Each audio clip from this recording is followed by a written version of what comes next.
सुमन, ये क्या बात हुई? प्रिया ने बताया ना कि उसकी तबीयत ठीक नहीं, इसलिए उसकी आंख लग गई। तुम भी ना खामखा उसे सबके सामने सुना दिया।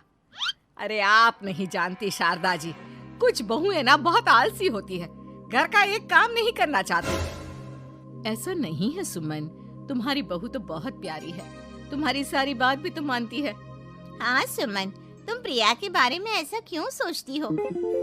मेरी भी दो दो बहुएं हैं, लेकिन मैं उन्हें अपनी बेटियों की तरह रखती हूँ।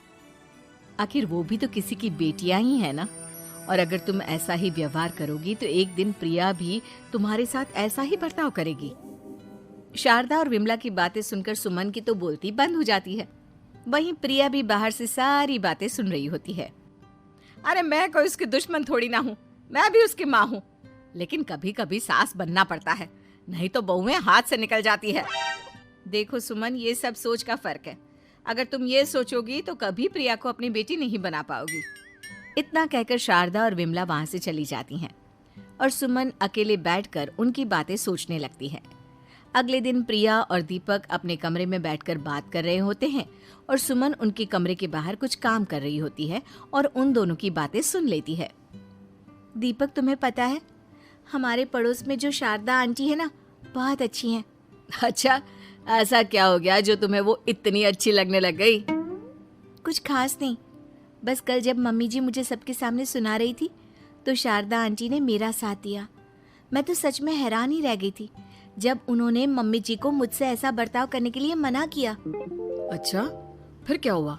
होना क्या था, शारदा आंटी तो मम्मी जी को समझा ही रही थी कि बहू को भी बेटी की तरह ही रखना चाहिए, लेकिन मम्मी जी तो मम्मी जी है ना, उन्हें तो मुझ में हमेशा कमी ही दिखती है।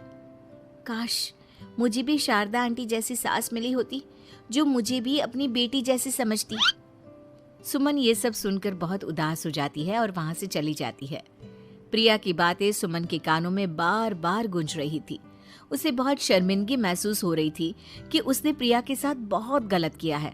अगले दिन सुमन शारदा और विमला को बुलाती है। क्या बात है सुमन, आज तूने ऐसे अचानक क्यों बुलाया? सब ठीक तो है ना? हाँ हाँ, सब ठीक है, तुम दोनों बैठो तो सही। तब तक दीपक और उसके पापा भी आ जाते हैं।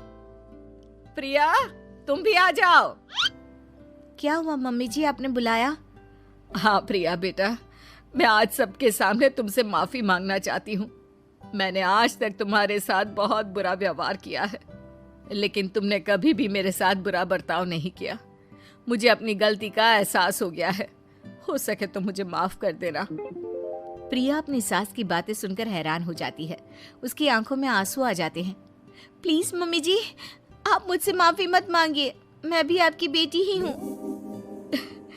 वैसे एक थैंक यू तो मेरी नई सहेली को भी बनता है, जिसकी वजह से मुझे मेरी गलती का एहसास हुआ।